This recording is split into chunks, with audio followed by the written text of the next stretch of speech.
ഇവരുടെ പല പേജുകളിലൂടെ സാധാരണ പോലെ തന്നെ ഊരും പേരുമുള്ള പോസ്റ്റുകളല്ല ഇവരിടുന്നത്.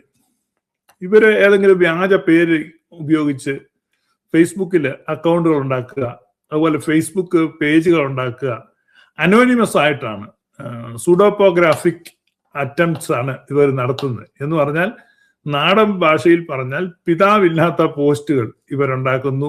ഓഡിയോ ക്ലിപ്പുകൾ, അതായത് ആരാണിത് പറയുന്നതെന്ന് അറിയത്തില്ല, ഇങ്ങനെ ഓഡിയോ ക്ലിപ്പുകൾ വാട്സാപ്പ് വഴി പ്രചരിപ്പിക്കുന്നു. അത്തരത്തിലുള്ള നിഴൽ യുദ്ധമാണ് ഇവർ നടത്തുന്നത്. നേരിട്ട് വന്ന് ഒരു കാര്യം പറയാൻ ത്രാണിയുള്ള, അതിനുള്ള ആർജവമുള്ള ഒരാൾ പോലും ആ കൂട്ടത്തിലില്ല. എങ്കിലും ഇത് നമുക്ക് വ്യാപകമായിട്ട് ആളുകൾ അയച്ചു തരികയും അതുപോലെ തന്നെ ഇവർ ഇടയ്ക്കിടയ്ക്ക് എൻ്റെ പേരും ഇതിനകത്ത് പരാമർശിക്കുന്നുണ്ട്. അതുകൊണ്ടുമാണ് ഞാനിതിനൊരു മറുപടി ഇടുന്നത്.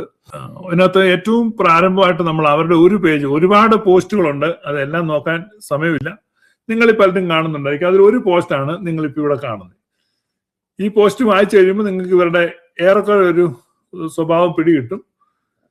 ഇപ്പൊ ചോറ് വെന്തോ എന്നറിയാൻ എല്ലാ അരിയിലും എല്ലാ അരിയും എടുത്ത് ഞെക്കി നോക്കേണ്ട ആവശ്യമില്ലല്ലോ. ഇതാണ് നമ്മൾ കാണുന്ന ഈ പോസ്റ്റ്. ഇതുപോലെ ധാരാളം പോസ്റ്റുകൾ ഈ സമാനമായ ഒരാശയവുമായിട്ട് ഇവര് പടച്ചുവിടുന്നുണ്ട്. അതിൽ നമ്മൾ ഈ ഒരെണ്ണമാണ് നമ്മൾ നോക്കുന്നത്. അതിങ്ങനെയാണ് നമ്മൾ വായിക്കുന്നത്. പുതു ചരിത്രം സൃഷ്ടിക്കാൻ പുതുസഭ യാക്കോബായ 2022 എന്ന ഉപായ സഭ, 2002 എന്ന ഉപായ സഭ, 2002 IOC വിമത വൈദികൻ CM തോമസ് കത്തനാർ പുത്തൻകുരിശ് പന്നിക്കുഴിയിൽ സ്ഥാപിച്ച യാക്കോബായ സഭ 150 വർഷം മുമ്പത്തെ വഞ്ചനാപരമായ മലങ്കര അധിനിവേശ വാർഷികം നടത്തി ആടിനെ പട്ടിയാക്കുന്നു. കഷ്ടം. ഈ ലിങ്കുകൾ കാണുക. എന്താണ് യാക്കോബായ എന്നും എന്താണ് അവരുടെ മാതൃസഭയെന്നും 2002 യാക്കോബായ സ്ഥാപകൻ തന്നെ തെളിയിക്കുന്നു. അപ്പോഴാണ് പടക്കഴുത പടക്കുതിരയായി പുതുചരിത്രം ഉണ്ടാകാൻ പോകുന്നത്. അപ്പൊ നമ്മൾ ഇവിടെ ചെറുതായിട്ടൊന്ന് നമുക്ക് പോസ് ചെയ്യാം. ഇപ്പൊ നമ്മൾ വായിച്ചത് ആദ്യം അവർ പറയുന്നത് 2002 ആണ് യാക്കോബായ സഭ ഉണ്ടായത്.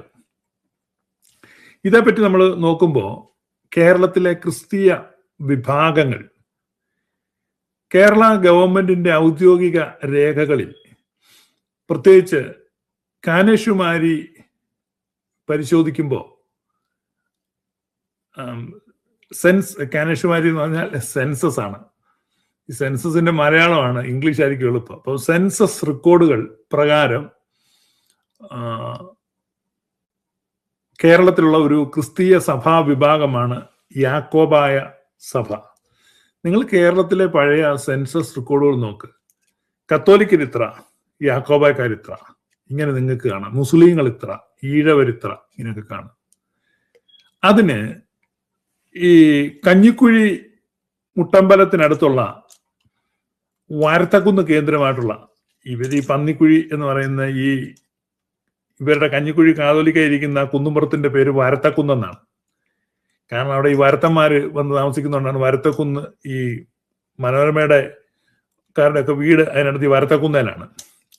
അപ്പൊ ഈ വാരത്തക്കുന്നേലാണ് ഇവർ പിന്നെ അവരുടെ കേന്ദ്രം ഉണ്ടാക്കുന്നത്.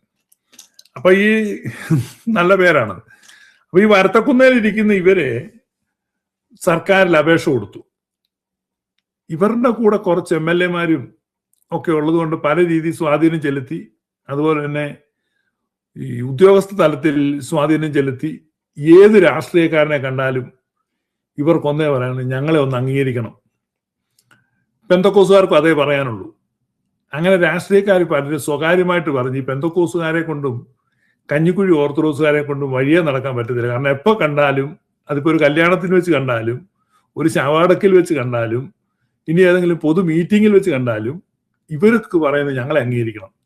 അപ്പൊ ഇതൊരു ശല്യമായിപ്പോയി. പഴയ കാലത്ത് ഈ രാഷ്ട്രീയക്കാർ, ഞാൻ ഒരുപാട് രാഷ്ട്രീയക്കാരുടെ നേതാക്കന്മാരുടെ കൂടെ ഒക്കെ പല സ്ഥലങ്ങളിലും പോയിട്ടുള്ളതാണ്, ഈ രാഷ്ട്രീയ പ്രവർത്തനമായിട്ടൊക്കെ ബന്ധപ്പെട്ട്. അപ്പോഴൊക്കെ ഈ പ്രത്യേകിച്ച് ഈ മുണ്ടക്കയം അങ്ങനെയൊക്കെയുള്ള പ്രദേശങ്ങളിൽ ചെല്ലുമ്പം ആളുകൾക്ക് ഒരൊറ്റ കാര്യമുള്ളൂ, പട്ടയം വേണം. അപ്പോൾ ഈ നേതാക്കന്മാർ ചിരിക്കും ഇവരുടെ വരവ് കാണുമ്പോഴേ. കാരണം പ്രശ്നമൊന്നേ ഉള്ളൂ, പട്ടയം. അപ്പൊ എപ്പോ കണ്ടാലും ആരെ കണ്ടാലും പറയും, കേരള കോൺഗ്രസിന്റെ നേതാവിനെ കണ്ടാലും സാറേ പട്ടയം. അപ്പൊ പട്ടയ പ്രശ്നം വലിയൊരു പ്രശ്നം. ആ ഒരു പ്രശ്നം പരിഹരിക്കാതെ ഒരിക്കലൊരു നേതാവ് എന്നോട് പറഞ്ഞാണ്, ഇത് പരിഹരിച്ചു കഴിഞ്ഞാൽ അത് പോയി, കാരണം ഇവരുടെ പ്രസക്തി പോയി, അതുകൊണ്ട് ഇത് പരിഹരിക്കാതെ ഇടുന്നാന്ന്. അപ്പൊ ഈ പട്ടയ പ്രശ്നം പോലെ ഈ ഐഡന്റിറ്റി പ്രശ്നം ഇന്ത്യൻ ഓർത്തഡോക്സുകാർക്ക് ഐഡന്റിറ്റി പ്രശ്നമായിരുന്നു. അതുകൊണ്ട് ഏത് മന്ത്രിയെ കണ്ടാലും അവർ പറയും, സാറേ ഞങ്ങളെ എങ്ങനെയാണ്, ഞങ്ങളെ ഒന്ന് അംഗീകരിക്കണം. അതുപോലെ തന്നെയാണ് പെന്തക്കോസുകാർ. ഏതായാലും പെന്തക്കോസുകാർക്ക് കഴിഞ്ഞ വർഷം പിണറായി വിജയൻ അംഗീകാരം കൊടുത്തു, നല്ല കാര്യം. പിണറായി വിജയന്റെ ഗവൺമെന്റ് തന്നെ ഈ ഇന്ത്യൻ ഓർത്തഡോക്സുകാരെ അംഗീകരിച്ചു. സത്യത്തിൽ പെന്തക്കോസുകാരും ഇന്ത്യൻ ഓർത്തഡോക്സുകാരും അവരുടെ എല്ലാ പള്ളികളിലും ഹോളുകളിലും സഖാവ് പിണറായി വിജയന്റെ ഓരോ ചിത്രം വെക്കുന്ന നല്ലതാണ്. ഇവരെ രണ്ടുപേരെയും അംഗീകരിച്ചത് പിണറായി വിജയനാണ്. അപ്പോ ഈ ഇവര് കൊടുത്ത അപേക്ഷ, സെൻസസ് റെക്കോർഡിൽ ഞങ്ങൾക്കൊരു ടൈറ്റിൽ തരണം. അപ്പം പഴയ സെൻസസ് റെക്കോർഡിൽ കേരളത്തിൽ ഓർത്തഡോക്സുകാരൻ പോലും ഇല്ല, യാക്കോബായക്കാരേ ഉള്ളൂ. അപ്പൊ ഓർത്തഡോക്സ് എന്ന് പറഞ്ഞൊരു ടൈറ്റിൽ വെച്ച് ഇവരാദ്യമായിട്ട് സെൻസസ് റെക്കോർഡിൽ കയറാൻ പോകുന്നത്, ഇനി പ്രസിദ്ധീകരിക്കാൻ പോകുന്ന സെൻസസ് റെക്കോർഡിൽ എന്ന് പറഞ്ഞാൽ ഇന്ത്യൻ ഓർത്തഡോക്സ് വിഭാഗം ഒരു സഭാവിഭാഗമായി സർക്കാർ രേഖകളിൽ ഔദ്യോഗികമായി കയറിക്കൂടിയത് 2023 1934 രൂപപ്പെടുത്തി 2023 ഗവൺമെന്റ് രേഖകളിൽ കയറിക്കൂടിയ ഒരു വിഭാഗം മാത്രമാണ് ഈ ഇന്ത്യൻ ഓർത്തഡോക്സ് വിഭാഗം. അത് നിങ്ങൾ മനസ്സിലാക്കണം. അടുത്ത സെൻസസ് റെക്കോർഡ് വരുമ്പം അതിനകത്ത് 2 ഹെഡ് കാണും, യാക്കോബായക്കാരും കാണും, ഇന്ത്യൻ ഓർത്തഡോക്സുകാരും കാണും. ഈ യാക്കോബായക്കാരുടെ ഈ ഹെഡ് എന്ന് പറയുന്നത് മുൻ സെൻസസ് റെക്കോർഡുകളിലെല്ലാം ഉണ്ട്, ബ്രിട്ടീഷുകാരുടെ സെൻസസ് റെക്കോർഡ് വരെ ഉണ്ട്. അപ്പൊ പിന്നെ ഏതാണ് പുരാതന സഭ? ഈ ഇവിടെ പുതുതായിട്ടൊരു ഹെഡ് യാക്കോബായ സഭയ്ക്ക് ഉണ്ടാക്കുന്നില്ല. യാക്കോബായ സഭ പഴയ ഹെഡിൽ തന്നെയാണ് യാക്കോബായ സഭ വരുന്നത്. ഇതാദ്യം അങ്ങോട്ട് ഈ ഓൺലൈനിൽ കുരയ്ക്കുന്ന കുഞ്ഞുങ്ങൾ മനസ്സിലാവും. കുരയ്ക്കുക എന്ന് പറഞ്ഞു കഴിഞ്ഞാൽ ഒരു ഗമയുണ്ട്, മോങ്ങുന്ന, അത് മതി, അതിൽ കൂടുതൽ ഡെക്കറേഷൻ ഒന്നും വേണ്ട, മോങ്ങലാണ്. അപ്പൊ അതുകൊണ്ട് മുളന്തുരുത്തി സുന്നോദോസിനെ പറ്റി ഉള്ള അഭിപ്രായം അതാണ്. നമുക്ക് ബാക്കി വായിക്കാം. അപ്പോൾ യാക്കോബ എന്ന് പറഞ്ഞ മാതൃസഭ എന്ന്, ഇപ്പൊ ഞങ്ങളുടെ മാതൃസഭ ഏതാണെന്ന് ഞങ്ങൾക്ക് നല്ല ബോധ്യമുണ്ട്.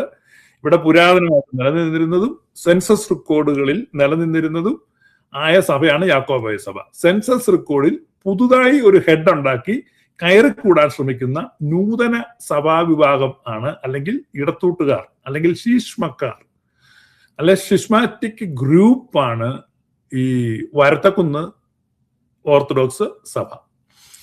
അപ്പോൾ വരത്തക്കുന്നുകാരുടെ കാര്യം അതാണ്.